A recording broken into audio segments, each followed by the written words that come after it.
Where I see a lot of clients coming to me, the very first thing is saying, Morgan, we need new donors. We need them fast. And I often say, okay, let's take a step back. Let's first of all look, how are we actually cultivating? How are we actually stewarding our donors? And what does that look like? How many lapsed donors do we have? What type of communication are we doing? So when it comes down to looking at that, I like to break it down into working with executive directors or fundraisers on how are we engaging donors throughout the year, and that's through three different ways. Welcome to the Moxie Podcast. It is always a delight to be here every week and to just continue to build on this community. So, one of my joys this year has been bringing back interviews. So, all of last year, if you were with us last year, I did solo podcast the whole time. So I'm sure you got a little bit sick of just hearing my expertise and voice. So it's been really fun for me to actually bring people on and have conversations. So today I am so excited because we have Morgan here and she is coming from my side of the world, which is awesome. So before we get into anything nonprofit related, because this whole month is about nonprofit strategies. So for all my executive directors out there, this is like the month for you. Let's just introduce you. And how about you tell our community who you are and what you're best known for? Yeah, absolutely. Well, first of all, thank you so much for having me. It's a true pleasure to be here. But yes, so I'm Morgan Gross, CEO and founder of Fundraising Beyond Borders. So we are a coaching and consulting firm that supports international fundraisers to basically fundraise with confidence. So we supply them with the skills and the training when it comes to building custom fundraising plans and just all around individual giving, so that they can go off and change the world.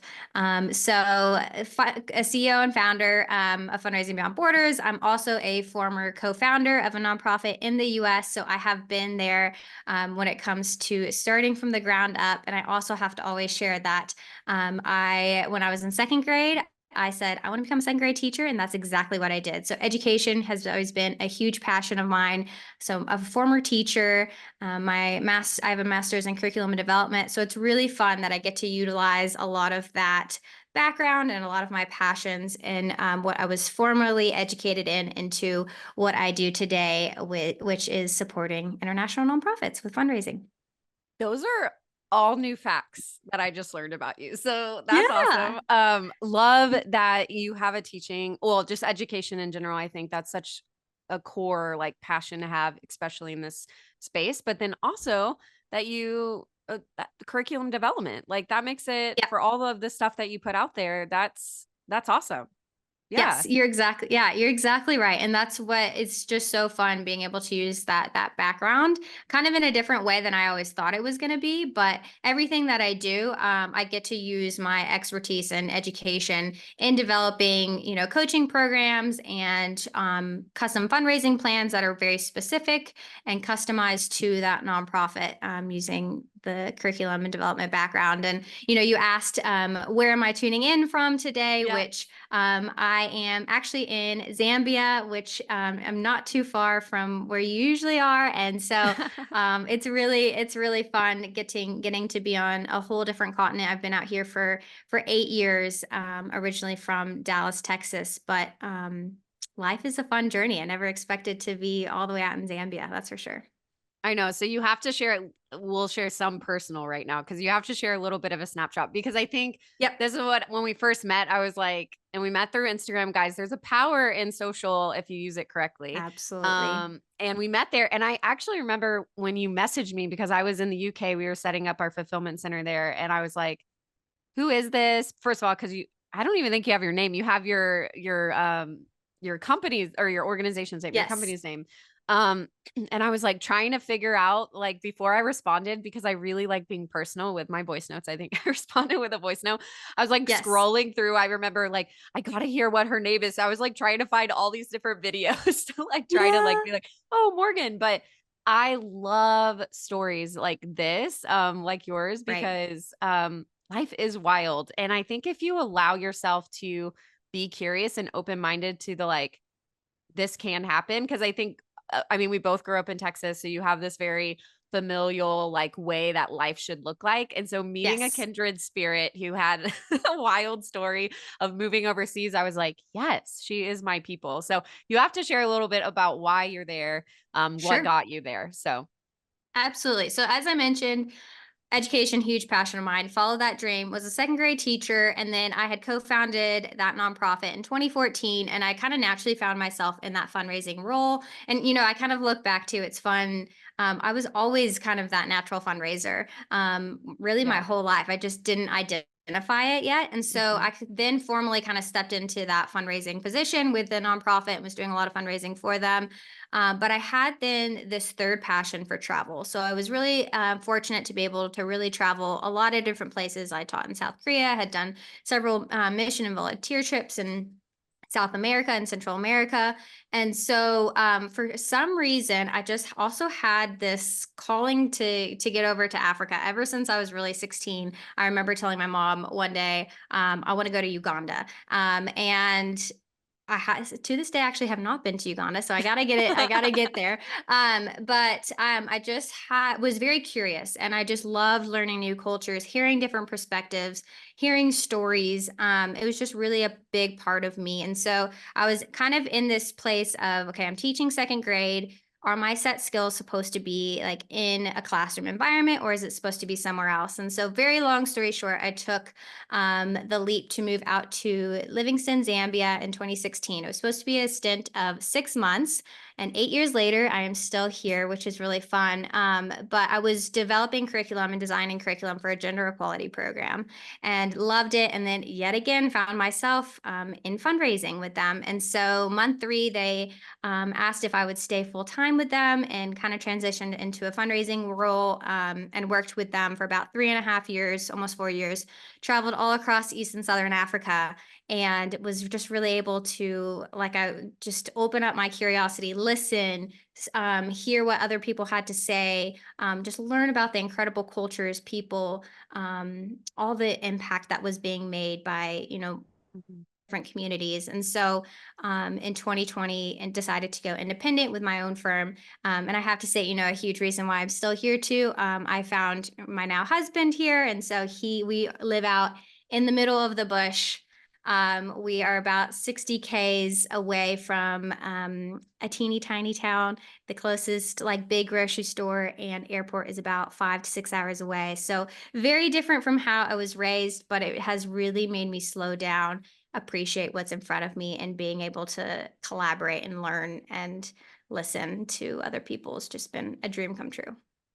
That's awesome. I didn't also realize that you were like in the middle of nowhere. That's so great. Yeah. It's Um, fun. and we are betting on it, but we're doing well so far with our internet being, in the Yes. middle of nowhere. Um, Yes. Yes.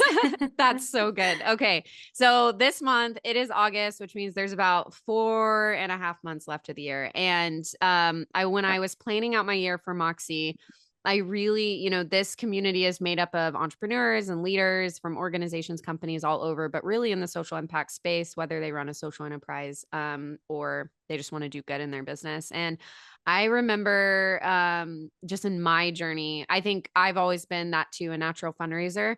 And not, and then trying to figure out, okay, what are the keys to that of being a natural, quote unquote, natural fundraiser. But I always remember being a part of the year where it's like, okay, we have this much to go and what are we looking at and how are we pushing? And so when I looked at this year, I was like, we have to talk more nonprofit. I haven't talked specifically about nonprofit strategies on this podcast for a bit. And I think it's so important because it doesn't just Mhm. start this year or this month. Not We don't want to scare you as we talk through this stuff that you can't No. do, there's tons that you can still do in the year, but there's stuff that you can do now that will also set you up better for next year as well. So I kind of want to talk through that and your expertise specifically with around like donor relationships and cultivation. And we'll love to start with what do you think are maybe the top three key struggles of an executive director, and then how do you come alongside to help them work through those? Yeah, absolutely. So when I'm working with clients, so a majority of my clients are international nonprofits. And so when I say international nonprofits, a lot of times they have a main hub in the US or the UK or Canada, and they're working abroad. So they're working in Africa, they're working really anywhere abroad. But I still have a good amount of US clients. So a lot of what I'm sharing today is relevant to whether you're a national nonprofit or an international nonprofit. Um, but where I see a lot of clients coming to me, the very first thing is saying, Morgan, we need new donors. We need them fast. And I often say, okay, let's take a step back. Let's first of all look, how are we actually cultivating? How are we actually stewarding our donors? And what does that look like? How many lapsed donors do we have? What type of communication are we doing? So when it comes down to looking at that, I like to break it down into working with executive directors or fundraisers on how are we engaging donors throughout the year, and that's through three different ways. So I like to first look at communication. So what type of communication are donors receiving throughout the year? And a general thank you note right after they donate is unfortunately just not gonna cut it. A newsletter once every quarter as well is just not going to cut it. So what I would do, the first thing I would do is just to build out, it doesn't have to be anything fancy. Do what works for you and your organization, depending on what support you have, but build out a donor communication plan. So every month, what does that look like? What type of general communications are your donors getting? Are they getting newsletters? Are they getting impact stories? What does that look like? And then you can maybe even segment, look at your major donors. How are they feeling loved? Are they receiving specific communications towards their donation? So, first step is look at your communication and how are you communicating to your donors throughout the year with those stories, um, with what success you've had, even talk about the challenges. And then the second portion of it is building community. So, how are you building community within your donors? I think that's really important. So, how are you getting them to participate? It's one thing that they made a donation, but some donors want to go beyond that. So, are you providing volunteer opportunities for them? Are you hosting small gatherings for them? And that can be, especially international nonprofits are always like, well, I can't do local things. We're in a virtual world now. So, like, what does that look like virtually? Can they, speak to a beneficiary, or can they send a video back to a beneficiary? So, that's the second portion I would look at is how are you going to build community within your donors? And then the third one is education. So, how are you educating your donors on your specific values, your mission? So, if you're an education nonprofit, how are you educating them on that? How are you, if I'm working with a client right now that's a lot around human trafficking, and their donors just they want to learn a lot about human trafficking themselves because they're donating Mhm. to the cause. So what can you do to educate them? Hosting small panels, ebooks, just updates via email. So I would stop and look at that. So throughout your entire year, throughout your calendar, look at the ways you're communicating, look at the ways you're providing community participation, and then how are you educating your donors. That was a lot of information at once, but I think Yeah. it's really, really important to, because at the end of the day, what you're doing is building donor trust, and you are increasing your donor retention rates because you just worked so hard to get these donors Mhm. through the door. Like, let's keep them there. Yeah. Okay, we're gonna circle back to a couple things. First, you Yeah. everyone should pause and re-listen to the last like 3 minutes and then come back here. Yeah. um, but I think that's so like I think there's a crazy statistic, right? For every like three donors you get, you lose two or something Yeah. like crazy. Yeah. And we need to be able to change that. And a lot of it is with relationships, which we're gonna touch on in a minute. You when you went to the second part about gatherings, something that this has always been kind of an excuse of mine too, is like, oh man, like we're all over the place. Like we're in Kenya, but then I have like donors all over the nation, all over the world. Like, how Yeah. do I do a gathering? Yeah. And something that we actually implemented this year is quarterly chai chats. So with our monthly donor program that we now called the Seed Program, which is supporting economic empowerment and development. And so we like really focus on them. Of course, we love our one-time donors and we open up but it's a very exclusive, like you're invited this chai chat and like to go back to our roots of Right. like grabbing a chai, sharing updates. We have people from our team in Kenya. In fact, we have one today. which is fun. So, grabbing a cup of coffee, chai, or whatever, and then being able to just share updates and do a kind of a Q&A, just open, because I think Yes. that's exactly right on the third part that you said is education. There's so much that donors really want to learn more of. If they're giving to you, then they're passionate about the movement a part of, or what you're Exactly. trying to do. So I think we get so caught up in, as like, we just need more dollars, we just need that we forget that all the touch points shouldn't be just asking for money. They should be giving other resources. Right. And so I love that you mentioned that. And then the one thing that I want to go back to the very first part is when you were talking about just communication in that plan, and you said, share the celebrations, but also share the challenges. So I think Mhm. that we all can do a lot better at this. We're human, we're not perfect. And when we allow our donors in that group to be a part of those challenges, I feel like I would love to hear your take on this, because I feel like when I started doing that, it was just like, well, I'm gonna lose some, but I'm also gonna gain some really credible, like, donors, Yeah, because they're, like, seeing the vulnerability and they're here for it no matter if it's good or bad. And it really exactly. changed, I feel like, the dynamic of the relationship as a whole. Right, right. No, I completely agree. And I think, the biggest thing, this is really crucial for international nonprofits, but any nonprofit where where donors haven't necessarily like stepped on ground or haven't experienced what your beneficiaries are going through, or don't firsthand understand those barriers that your beneficiaries are going through, is how are we building donor trust so that they know that their dollar or their whatever type of currency that they're donating in is making a true impact.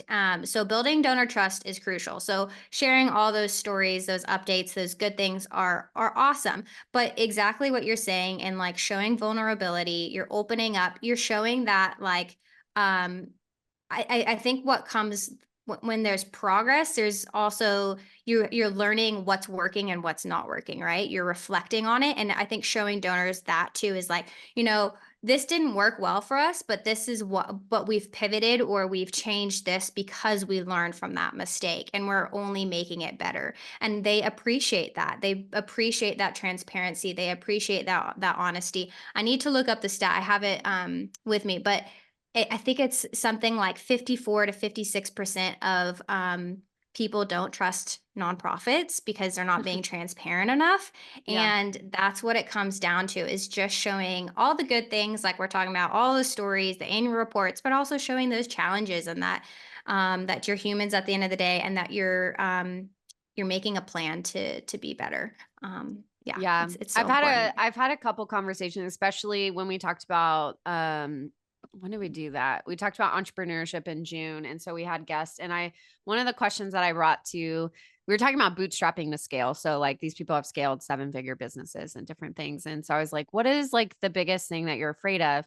And whether we like it or not, it all was wrapped around like the fear of failure. And I think as humans, like, we also are just like, it is scary to acknowledge that, like, we didn't it hit a goal, or we didn't meet what we needed, to do, or whatever. But that process gets us to where we need to be. And that process, when we let other Exactly. people into it, right? It like allows it to be a transformative experience versus a shame felt type experience, shame or guilt, or whatever country you live in, whatever leads shame or guilt.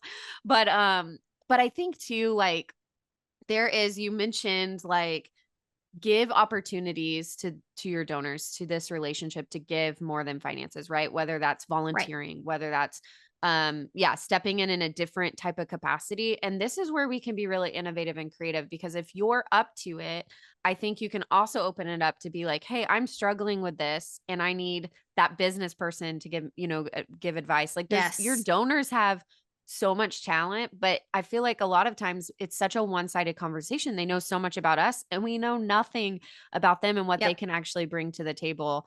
So have you seen that, like, in any of your clients, where they've been a little bit more creative of involving their donors in that way? Absolutely. And that was going to lead to my second half of it is, when you create a donor engagement plan, a communication plan, whatever it is, I see clients oftentimes doing what they think is best, or they're seeing another nonprofit do it and they think they're successful, so they're carrying that over. But what I really encourage you to do is, I oftentimes host a lot of donor interviews. So whenever I'm working, especially with a new client, I'll go in and interview several donors and just hear what their overall experience is, and then how do they like to engage? What is meaningful to them? So I think it's really important to whatever plan you put into place, it's like very meaningful to the actual donors, not just what you think, but what the donors. And that's when you're going to see, donors start to step out and say, I can help. I would like to help with this. Or like I've seen, for example, one client I have right now, kind of a natural fundraising committee of donors come together because they're That's so awesome. passionate about it and they have those skills. And that's something that they wanted to do because this organization was vulnerable and saying we need to create a succession plan. We need a next step in where our organization is going. We need this huge vision of what is that going to look like. And donors are so passionate. This group of donors is so passionate of wanting to make sure that sustainability is in place and that succession is in place. So they came together and they've created this basically fundraising committee of volunteers. So you're exactly right. Yes, that's definitely an opportunity. Yeah, I think we just don't ask enough. I talk a lot about radically listening, so that's like perfect. I talk Yes, about that within our beneficiaries, but the opposite, right? Or the other end is so important too. Like, what do they actually want? We need to stop assuming we know, and start, yeah, asking, because then that, of course, is going to lead to retention because we're actually like showing that caring, mentality and like stepping out in that. Um, okay, I'm gonna switch to where we are right now. So it's August, and people are like, "This is great. You're talking about cultivating relationships, and yes, I need like $50,000 now." yeah, Or whatever that end year goal might be that you need to reach. So, what would yep. be, as one, um, you first you tell people where they can where they can find you and all of that, but we're not done here. I normally end with that. But you could tell people that your services that you offer. But I'd love to know like some of the practical advice you give to people, because I think this is where also as executive directors or founders, EDs, like this is where we like I just feel like the anxiety comes in, right? And when that energy Yeah, exudes into everything we do, like we also have to acknowledge that people feel that as well. So we need sure. first all need to take a breath, because we need good energy and good vibes when we're going into conversations. But yeah, what would be some Yes. practical advice that you would give to people now? Because I think it can be discouraging when people feel so far behind or like, man, I have so much work ahead of me. Sure. Yeah, but what would be the first kind of steps? Sure. So the good thing is it's August. We still have several months ahead before the biggest time of the year, which is year-end giving. So the stats are, 30% of giving happens in the month of December. 10% of that happens within the last week of that. So you have time and the time is now to start. So it's all perfect timing. But the first thing you're going to do is exactly start looking at that cultivation and stewardship. So how are you engaging those donors, putting that into place? When you feel like you have a good strategy for that, the next thing is mapping out what are you going to be doing for your year end campaign. So focusing in on one specific need. So if you are trying, your goal is $30,000 to build a new classroom at a school. This is purely just an example. We are going to figure out, okay, what is your campaign strategy? And I think it's really important. It sounds so overwhelming, $30,000. How am I going to get to that goal? When it comes to a campaign strategy, it's let's break this down into tangible fundraising activities that are important to your organization. If you do peer-to-peer fundraising, let's integrate peer-to-peer fundraising into that campaign strategy. So multiple different activities can include peer-to-peer, major donors, corporate sponsorships, or any type of sponsorship, um, email campaigns, social media campaigns. So there's lots of different opportunities to engage at different levels. And when you start to chunk it down, so if it's $30,000, and then you say, I'm going to try to get $10,000 of that with peer to peer fundraising. Within that $10,000, you're going to target 10 fundraise 10 people in your network that can go out and fundraise for you at $1,000 each. So you're starting to chunk down these goals so it doesn't feel as overwhelming. Maybe $5,000 is going to come from email. Maybe then you're going to pull a list. And I think this is really important to do, regardless if you're going to be working on major donors. Pull a list of who gave in 2023 and can we bump them up by 5, 10, 15% from last year. So when you start to chunk it down into smaller goals, it feels a lot less overwhelming.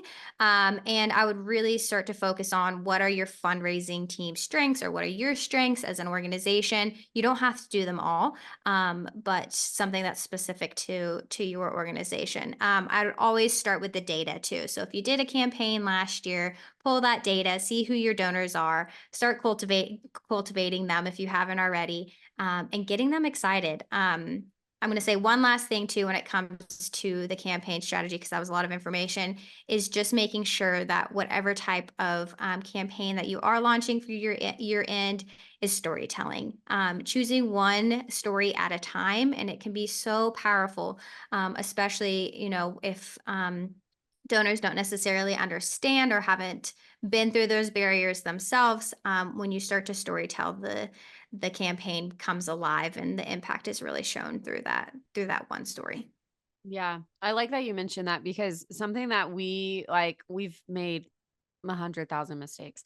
But I feel like one of those was we have all of our, within our organization, tons of holistic programs that we offer. And I just remember in the beginning, I would just want to share about all of them. And it's just like that can be so daunting a little bit, or just like it can distract your donors. So I love that you're like, find a campaign, make sure it's clear, and storytell it really well, and start now, because I think that's also Yeah. all those that communication plan that Morgan is talking about, I mean, has tons of touch points within that, and how to specifically, cultivate your audience, especially if they're a bit cold and you haven't been, talking to them in a Right. while, of getting them ready again for giving season. I also love that you mentioned stats. I wish I had our stats in front of us from last year, but so true that out of that 30% in December, 10% comes in like the last week. So, as long as you are persistent, adamant, and with a lot of grace and love towards your donors, like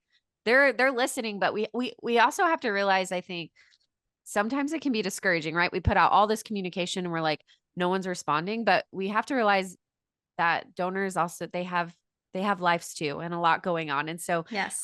we're not annoying by, touching and emailing. I think sometimes that can be a fear for EDs of like, oh, I'm being Sure. so annoying by asking. But the reality is you're just popping in and reminding. And if the donor is truly like has the right heart posture and wants to be giving to what you're doing, it's not going to be annoying to them. In fact, it's going to be like, thanks for reminding me. Like, I just have had so much going on. So Right. I always like Right. to throw that there. Yeah.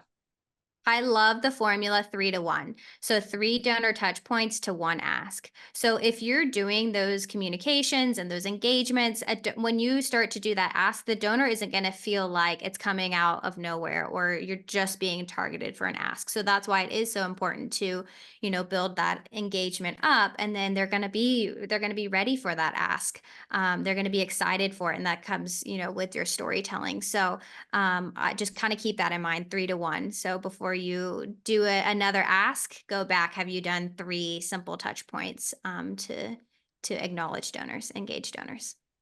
That's so good. Well, I could pick your brain all day, but I want to encourage people to reach out to you so they can pick your brain, because there's Absolutely. so many things that you can implement. And I've seen you work with amazing organizations. I've seen them do amazing stats and growth, and just really, yeah, the cultivation that they've done with their donors and that retention. So share a little bit with our audience. We'll also have all this in the show notes, but share a little bit with our audience where they can find you, some of the services you offer, what's coming up next month.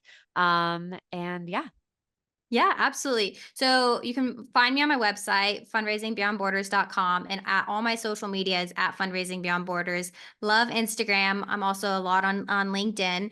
And please reach out, just even to say hello, connect, whatever that might be. But definitely stay tuned, especially there'll be some fun announcements on about my international fundraising summit that's going to be next month. So that's specifically for international nonprofits wanting to look into different ways to find new donors and to also engage exactly what we've been talking about, engage donors so that they can boost their retention rates. So I would love to see you there. And then yeah, just reach out. I just absolutely love connecting with any nonprofits about their mission. I think that's what's so special about our sector is that we're able to collaborate and learn from each other. So So true, so true. And we'll have a link where you guys can sign up for Morgan's newsletter because so you guys can get the update. So we'll make sure that's there. please, thank Um you. but we want to end with we always end with a little bit of inspiration as we go into the week. So what would you love to share with the Moxie community of one last thing to live by? Yeah, I think it's just kind of how I live my life. Is just don't be afraid to try. Don't be Mm, afraid to try, because you never know where where life is going to take you. And I think there's something about putting it out in the universe, and it comes back to you. But there are some scary things that can be barriers along the way. But when you do try and you put yourself out there, some great things can happen. So never expected to be here in Zambia, but it's exactly where I needed to be. So it was yeah. just putting that one footstep forward and taking the leap. So Exactly. Your journey is perfectly, I always say perfectly imperfect. So, and that yes. all has to do with, yeah, what are you willing to step into and move forward with? So, so good. Thank you so much for being here as always. I'm so glad we were able to connect. The internet stayed strong for us. So that's great. That Um, is.